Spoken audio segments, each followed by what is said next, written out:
Are you serious? Are you serious? Now, the FBI has over 80,000 pages of documents on the 9/11 event that took place, where, of course, the Pentagon, as you're looking at, was destroyed there by that plane that crashed into it on 9/11. And there's 28 pages specifically that the Congress and President Obama are trying to block from being released to the public. These 28 pages link directly the Saudi Arabian government with those involved in the 9/11 planning. Now, Donald Trump says if he's elected president, he will force these to be released. And there's a federal judge in Florida that has ruled that they are to be opened up and released. And it is Obama and members of Congress that are trying to block that.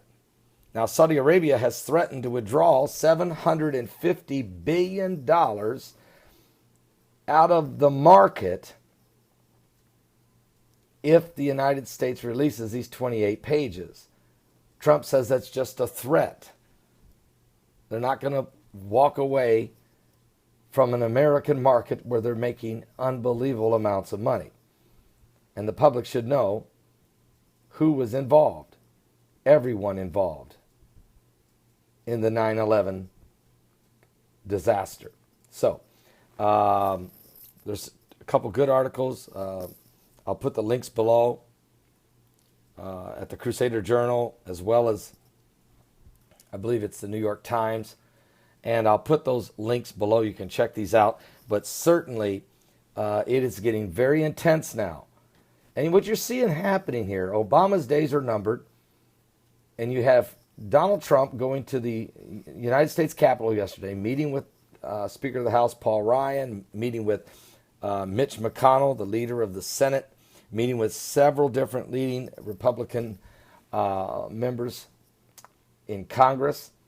Also, James Baker, former Ronald Reagan chief of staff, former advisor to George W. Bush.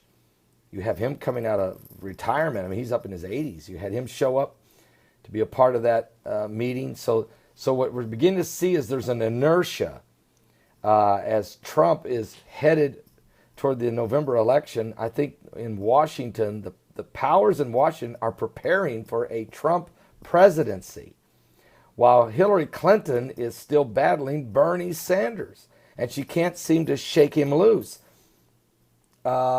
If she didn't have the 500 superdelegates, this thing would be an absolute nail biter. And that's what Bernie Sanders is trying to say. And as long as Sanders hangs in there, and now he's winning all the states, as long as every day he hangs in there is another day that Hillary Clinton's campaign continues to have to scratch and claw to try to shake him off and cannot focus on the general election. And so Washington is starting to feel the change. The atmosphere is shifting. Instead of having a third Obama term under Hillary Rodham Clinton, they are bracing themselves for a Trump presidency, which is going to obviously pry open some doors that's never been pried open. So we're going to have to, and that's making a lot of Democrats and Republicans nervous. The establishment is nervous. A little nail biting is starting to go on. So we'll continue to pray for America. We'll continue to pray for this nation because the people are speaking up. They're tired of the establishment. They're tired of the cronyism. They're tired of the crookedness. They're tired of the godlessness. Are you serious? The corruption, the chaos, the carnage. It's time to give our lives to Jesus Christ, and let's take America back by prayer.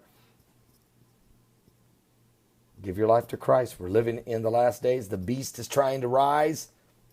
The Illuminati is lingering everywhere. The New World Order, the United Nations is working, plotting against Israel. Are you serious? Are you saved?